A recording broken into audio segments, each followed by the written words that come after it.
question d'oxydoréduction et je vais m'appuyer sur l'exemple de la Statue de la Liberté. Donc la Statue de la Liberté, vous la connaissez, elle a cette couleur-là, mais en fait elle n'a pas eu toujours cette couleur-là. En fait elle est construite en cuivre, et donc du cuivre, voilà à quoi ça ressemble. Donc c'est un métal brillant, un peu rouge-orange, et ça c'était l'allure de la statue au moment où elle a été construite, et maintenant.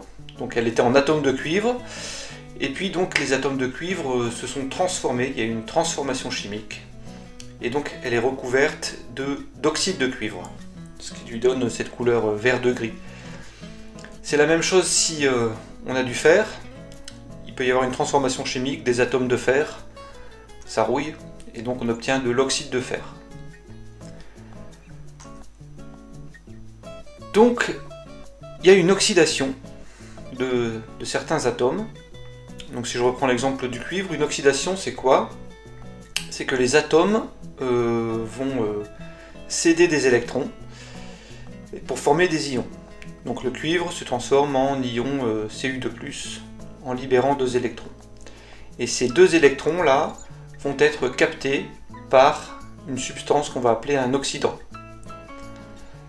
Donc ça c'est la définition d'un oxydant. Un oxydant, c'est quelque chose qui peut gagner des électrons. On parle d'oxydoréduction, donc il y aura aussi un réducteur qui va intervenir, et un réducteur, c'est le contraire, ça perd des électrons. Donc ici, le cuivre est un réducteur, parce qu'il a perdu ses électrons. La réaction de réduction, donc ça va être le contraire. Pour la réaction de réduction, on peut avoir le phénomène inverse. Les ions cuivre, Cu2+, peuvent gagner 2 électrons pour reformer des atomes de cuivre. Et dans ce cas-là, comme les ions cuivre ont gagné des électrons, c'est la définition d'un oxydant. Ici, les ions Cu2+, c'est l'oxydant. Donc on va pouvoir écrire des demi-équations électroniques. Là, on a écrit des équations avec des électrons. En fait, on appelle ça des demi-équations électroniques. Je vais vous expliquer pourquoi un petit peu plus tard. Cette demi-équation, elle peut fonctionner dans un sens ou dans l'autre.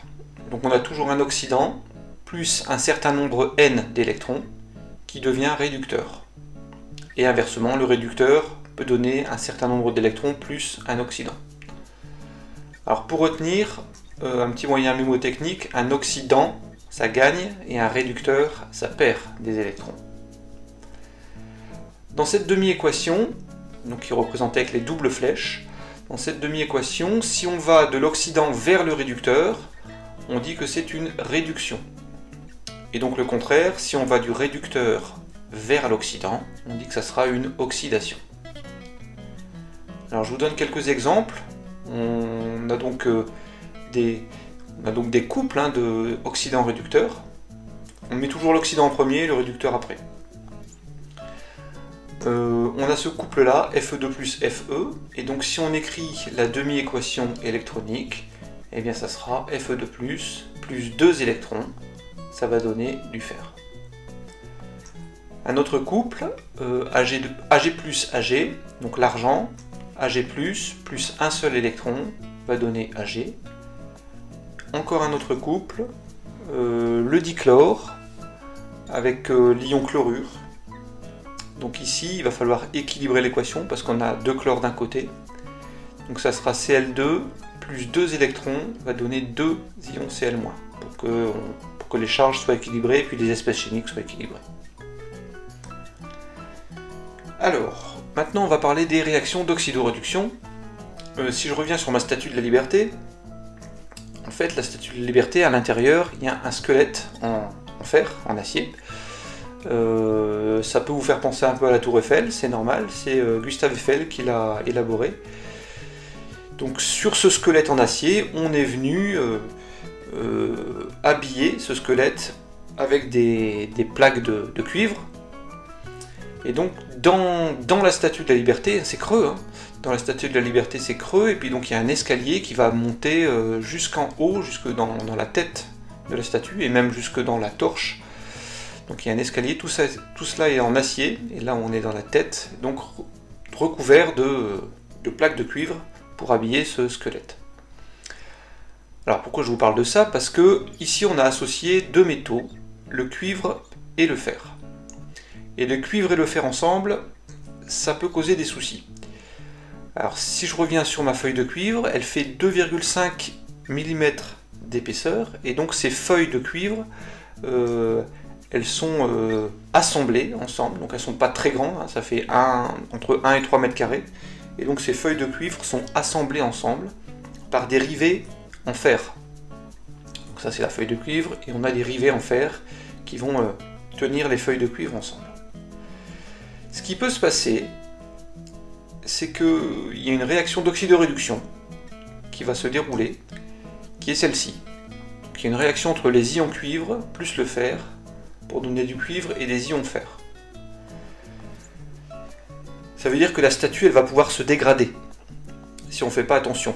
Donc en fait à la construction on a mis du feutre pour empêcher le contact entre le fer et le cuivre, notamment aux endroits où c'est attaché sur le squelette, pour éviter ce genre de réaction.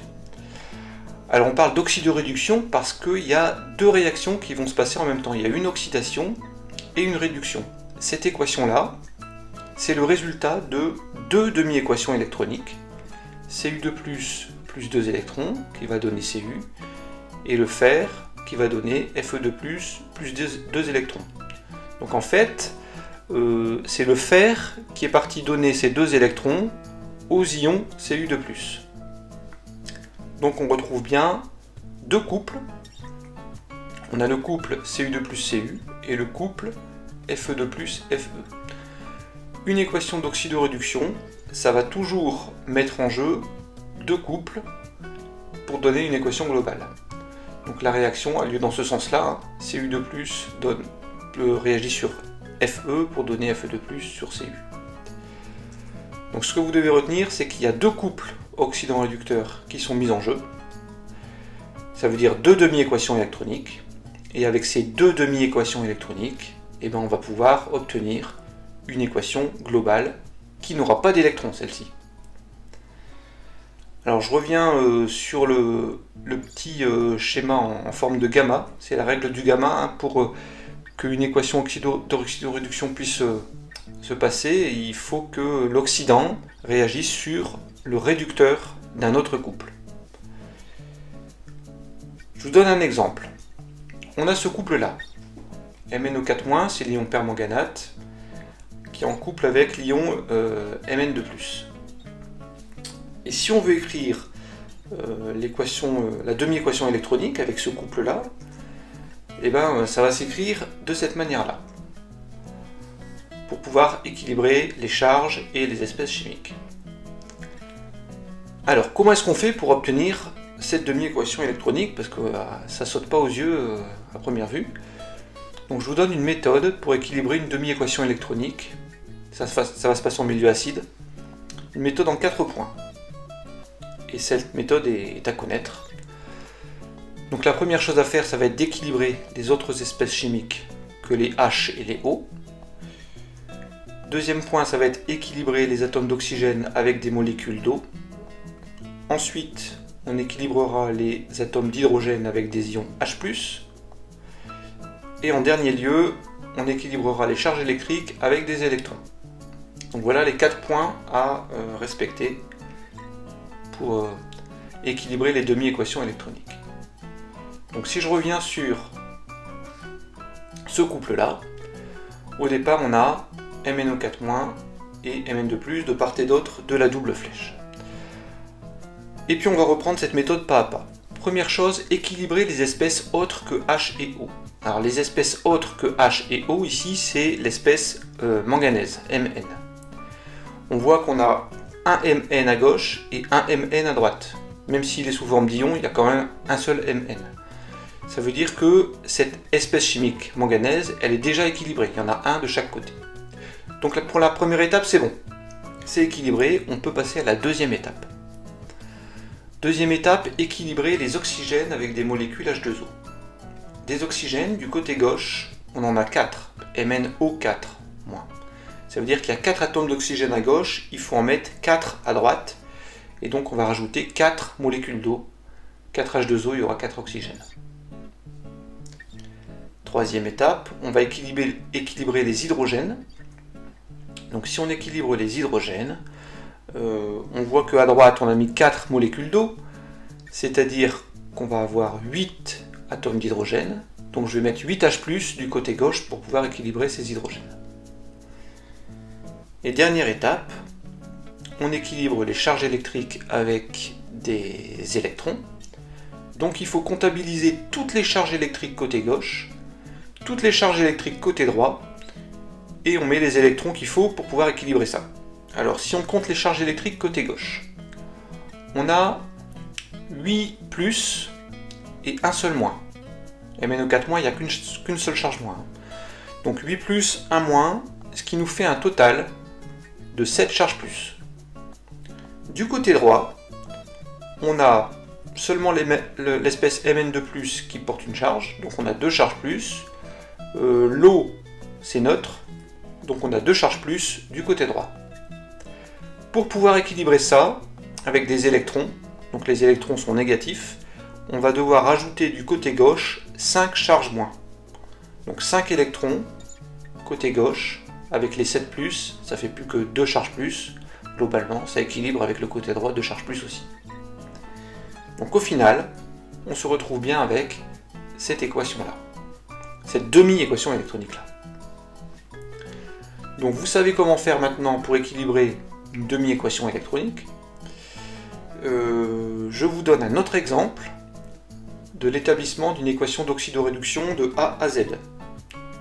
C'est-à-dire qu'on va partir des couples et puis tout écrire.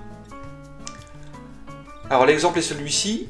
On veut écrire la réaction des ions dichromate sur les ions Fer2, sur les ions Fe2+. Les deux couples qu'on vous donne, oxydant réducteur,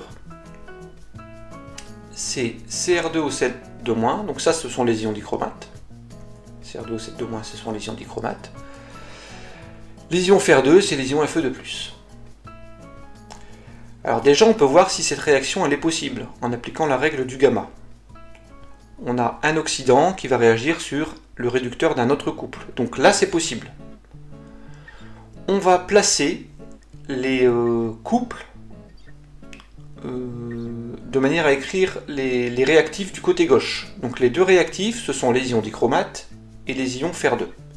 Donc ça, on les place côté gauche de l'équation.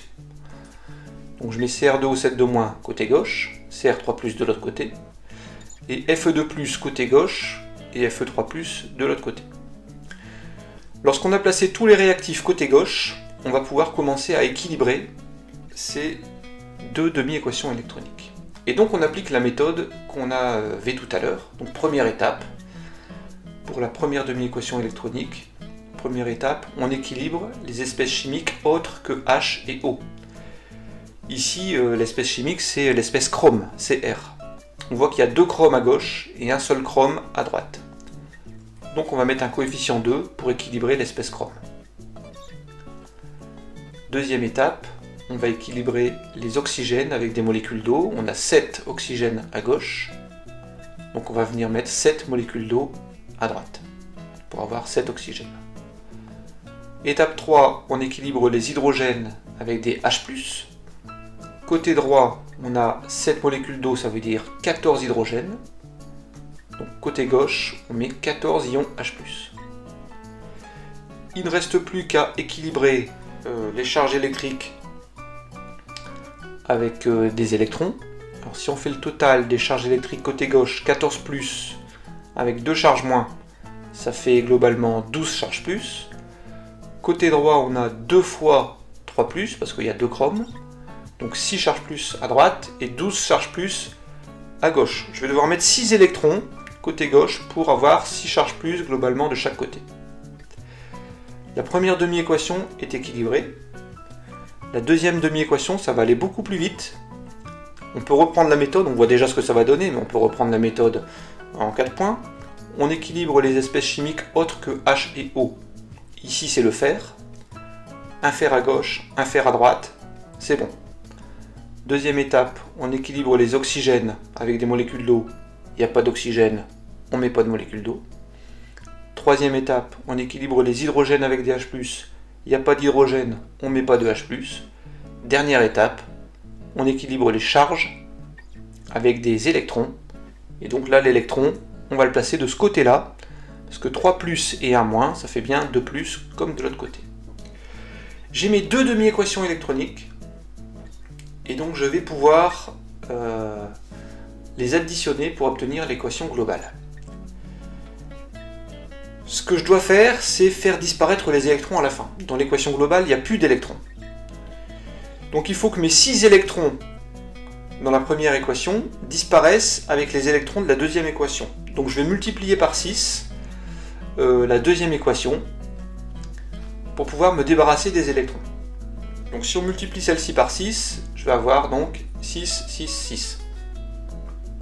Et là je peux faire la somme membre à membre. Donc je fais le total du côté gauche et je fais le total du côté droit. Je mets une simple flèche, parce que l'équation va aller dans ce sens-là. Et donc je fais le total. Donc les électrons vont simplifier, 6 électrons à gauche et à droite, ça simplifie. Côté gauche, il va nous rester 14H+, les ions dichromates, Cr2O7-, et puis les 6 Fe2+. Côté droit, il va nous rester les 2 ions chrome 3, les 7 molécules d'eau, et puis les 6 ions Fe3+.